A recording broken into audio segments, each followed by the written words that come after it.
வெற்றிவேல் முருகனுக்கு அரோகரா. என் அன்பு குழந்தையே, அழகான செல்லமான பிள்ளையே, இந்த முருகனாகிய நான் உன்னை தேடி வருவதற்கு ஒரு முக்கியமான காரணம் உண்டு. அந்த காரணம் என்னவென்று உனக்கு தெரிந்தால் நீயே ஆச்சரியப்படுவாய். உன்னுடைய வாழ்க்கையில் கொஞ்ச நாளாக உடலும் சரியில்லாமல் மனமும் சரியில்லாமல் ஒரு திக்குமுக்கு ஆடிவிட்டாய். என்னிடம் வந்து கதறிய நிலையிலேயே இருப்பாய். என்ன செய்கிறீர்கள்? என்னுடைய வாழ்க்கையை எனக்கு ஏன் இந்த அளவுக்கு பிரச்சனையை கொடுக்கிறீர்கள்? என்னுடைய வாழ்க்கையில் நான் நிம்மதியாக இருக்க வேண்டும் என்று நினைக்கிறேன். என்னை எப்பொழுது காப்பாற்றுவீர்கள்? இப்படி எல்லா விஷயத்தையும் நீ கேட்பாய். அம்மா, நான் உன்னுடைய வாழ்க்கையில் எல்லா நிலைமையிலேயும் எப்பொழுதும் சந்தோஷம் என்ற ஒன்றை கொடுக்க வேண்டும் என்றுதான் அம்மா ஆசைப்படுகிறேன். புரிந்ததா? ஆனால் நீதான் எதையும் புரிந்து கொள்வதே இல்லை. ஒவ்வொரு நாளும் ஒவ்வொரு பொழுதும் எல்லா விஷயத்திலேயும் குழம்பி தவிக்கிறாய். இந்த முருகனுக்கு தெரியாதா தன்னுடைய பிள்ளைக்கு என்ன விதமான விஷயத்தை, என்ன விதமான அற்புதத்தை நடத்தி கொடுக்க வேண்டும் என்று? முருகன் முருகா முருகா முருகா, இந்த முருகா முருகா என்று கூப்பிட்டு என்னை நீ இறுக்கமாகவே கட்டி போட்டு விட்டாய். இந்த முருகன் எல்லா விஷயத்தையும் உனக்கு செய்து தர வேண்டும் என்று ஒரு இறுக்கமான ஒரு நிலைமைக்கு என்னை கொண்டு வந்து விட்டார். இவ்வளவு கெஞ்சும் இவ்வளவு கதறியும் உன்னுடைய வாழ்க்கையில் நான் ஒன்றுமே செய்யாமல் இருப்பேனா? முதலில் அதை சொல் பார்க்கலாம். இவ்வளவு கெஞ்சியும் உன்னுடைய வாழ்க்கையில் நான் எதையும் செய்யாமல் இருப்பேனா? எல்லாமே செய்தேன் உனக்கு பிடித்ததாக. நாளுக்கு நாள் உன் வாழ்க்கையில் பிரச்சனைகள் கூடுகிறது, இன்பங்கள் வருவதே கிடையாது. பிரச்சனைகள் மட்டுமே தான் வாழ்க்கையில் கூடுகிறது என்று நினைத்து இருக்கும் வாழ்க்கையில் எப்பொழுது பிரச்சனையான தருணத்தை நினைத்து நினைத்து கவலைப்பட்டு நிம்மதி என்ற ஒன்றை இழந்து விடாது.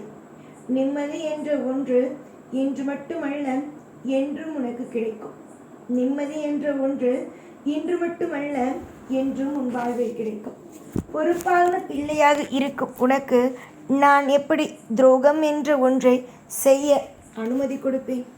இன்று வேண்டுமானால் உன்னுடைய வாழ்க்கையில் கஷ்டத்தை நீ அனுபவிப்பது போலவும், வாழ்க்கையில் நிம்மதி இல்லாத ஒரு விஷயத்தை அனுபவிப்பது போலவும் இருக்கலாம். ஆனால் இன்னும் 2 நாட்களிலேயே உன் வாழ்க்கையில் மிகப்பெரிய ஒரு சந்தோஷமான தருணம் நடக்கத்தான் போகிறது. யாரை கண்டும் அஞ்சாதே. எல்லா நிலையிலும் இன்பங்கள் வரும். எல்லா நிலையிலும் வாழ்வில் திருப்திகள் வரும். ஒரு நிலையில் கூட என் வாழ்க்கையில் எனக்கு திருப்தியே இல்லை என்று உன்னால் சொல்ல முடியாது. அந்த அளவுக்கு திருப்தி என்ற ஒன்றை உன் வாழ்க்கையில் நான் நிலையாகவே தந்து விடுவேன். எப்ப பார்த்தாலும் கவலைகளா? எப்ப பார்த்தாலும் வாழ்க்கையில் கஷ்டங்களா? எப்ப பார்த்தாலும் வாழ்வில் இந்த முருகனாகிய எனக்கு நல்லதை செய்ய தெரியும். ஒவ்வொன்றாக உனக்கு அற்புதமாகத்தானே நகர்த்தி கொண்டு இருக்கிறேன். ஒவ்வொரு விஷயத்தையும் உனக்கு பிடித்ததாகத்தானே நகர்த்தி கொண்டு இருக்கிறேன். இதை செய்ய மாட்டேன், அதை செய்ய மாட்டேன் என்று உன்னை கைவிட்டேனா? எதுவும் நடக்கவில்லை அல்லவா? உன்னுடைய வாழ்க்கையில் எது நடந்தாலும் அது என்னுடைய சன்னதிக்குத்தானே வருகிறது. உனக்கு பிடித்ததாக தானே நடக்கிறது. பிறகு எதற்கு கவலை? மனதுக்குள் எந்த ஒரு குழப்பத்தையும் வைக்காதே. மனதுக்குள் தெளிவான ஒரு விஷயத்தை மட்டும் வை. நமக்கு நல்லது நடக்கும், நம்முடைய தெய்வம் நமக்கு ஒரு நல்ல ஒரு பாதையை காட்டும் என்று நம்பிக்கையை மட்டும் வை. நம்பிக்கை இருந்தால் நீ மட்டுமல்ல, உன்னை சுற்றி இருப்பவர்களையும் நீ ஜெயிக்க வைக்கலாம். அந்த அளவுக்கு திறமையும் அந்த அளவுக்கு தைரியமும் உன்னுடைய வாழ்க்கையில் உள்ளது. புரிந்ததா? நீ மற்றவர்களுக்கு உதவி செய்யும் அளவுக்கோ, மற்றவர்களுக்கு நீ உன்னுடைய வாழ்க்கையில் இது இப்பப்போ செய்யுங்க, அந்தந்த விஷயத்தை செய்யுங்க அப்படின்னு சொல்ற அளவுக்கும் உன்னுடைய வாழ்க்கையில் ஒரு இன்பம் கிடைக்கும். புரிந்ததா என் தங்கமே? யோசித்து பார்க்க முடியாத அளவுக்கு கஷ்டத்தை கொடுத்து விட்டேன் என்று நினைத்தாலும் பரவாயில்லை. நான் ஒரு கஷ்டத்தை கொடுக்கிறேன் என்றால் அதற்கு பின்பு நிறைய விதமான நல்லதுகள் காத்திருக்கிறது. நீ வேண்டுமானாலும் பார். மற்றவர்கள் என்ன சொன்னார்கள், உன்னை என்ன சொன்னார்கள்? வாழ்க்கை உனக்கு போய்விடும், வாழ்க்கை நன்றாக இருக்காது, அப்படி இப்படி என்று என்னென்னவோ சொன்னார்கள் அல்லவா? ஆனால் நான் சொல்கிறேன், உனக்கு நல்லது மட்டுமே நடக்கும். இந்த முருகன் சொன்னது பழிக்குமா பழிக்காதா? இந்த முருகன் சொன்னது பழிக்கும் தானே. நான் என்ன சாதாரணமான மனிதனா? உங்களை இவ்வுலகத்திற்கு கொண்டு வந்தவன் நான். உங்களுடைய தலையெழுத்தை நிர்ணயம் செய்தவன் நான். எனக்கு அனைத்தும் தெரியும் தானே. எல்லாமும் எனக்கு தெரியும். என்னுடைய வாக்கை யாராலும் பொய்யாக்க முடியாது.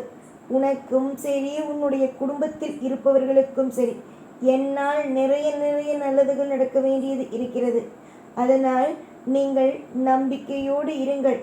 நல்லது மட்டுமே செய்து உங்களை திருப்தியான ஒரு எண்ணத்தில் உங்களை எனக்கு எல்லாமே என்னுடைய அப்பன் செய்து விட்டார், எல்லாமும் எனக்கு அற்புதமாக என்னுடைய முருகன் நடத்தி வைத்து விட்டார் என்று சொல்லும் அளவுக்கு ஒரு திருப்தியை உன்னுடைய வாழ்க்கையில் நான் கொடுத்தே தீருவேன். நீ ஏக்கங்களோடு இருக்கிறாய், கவலைகளோடு, மனதில் அனைத்து விதமான உளைச்சல்களோடு இருக்கிறாய். இனிமேல்தான் வாழ்க்கையில் அடுத்த கட்டமே. இனிமேல் மன உளைச்சல்களோ குழப்பங்களோ எதுவும் தேவையே அல்ல. எதுவாக இருந்தாலும் தாராளமாக என்னிடம் நீ சொல்லலாம். தாராளமாக வாழ்க்கையில் நல்ல நல்ல விஷயங்களை நடத்தலாம். முயற்சி எடுப்பவன் ஒரு நாளும் தோல்வி அடைவது அல்ல. யார் உன்னை எல்லாம் கேவலமாக பேசினார்களோ அவர்கள் என்றுமே இதே போல கேவலமாக பேசிக்கொண்டு இருக்கப் போவது அல்ல. உன் வாழ்க்கை மாறியது என்றால் உன்னுடைய அனைத்து விதமான உன்னை சுற்றி கேவலமாக பேசுகிறார்கள் அல்லவா, அவர்களுடைய எண்ணங்களும் மாற ஆரம்பித்துவிடும். நீ என்றுமே சிறந்த பிள்ளை. உன்னை எப்பொழுதும் நான் உன்னுடைய முகத்தையும் சரி, உன்னுடைய மனதையும் சரி, இந்த முருகனாகிய நான் செவக்க வைப்பேன். அவ்வளவு குளிர வைப்பேன். இன்பத்திலேயே உன்னை வாழவும் வைப்பேன். தொடர் முயற்சிகள் என்றும் நலமோடு இருக்கும். நீ முயற்சி செய்யும் காரியத்திலும் சரி, அனைத்து விஷயத்திலும் சரி, வெற்றி என்ற ஒன்று கண்டிப்பாகவே நடக்கும். முயற்சி எடுக்காமல் எதையும் மட்டும் இருந்து விடாதே. யார் எல்லோரும் பேசுகிறார்கள், எல்லோரும் என்னை இதை சொல்கிறார்கள், அதை சொல்கிறார்கள் என்று உடைந்து போய்விடாதே. எல்லாம் நல்லதே நடக்கும். இந்த முருகனுக்கு எல்லாம் தெரியும். எப்பொழுதும் உன்னை வாழ வைத்து, எப்பொழுதும் உன்னை அழகு பார்த்து, எப்பொழுதும் உன்னை கரை சேர்ப்பேன் இந்த முருகனாகிய நான். கவலை இல்லாமல் இருங்கள், நல்லதே நடக்கும். யாம் இருக்க பயமேன். ஓம் முருகா.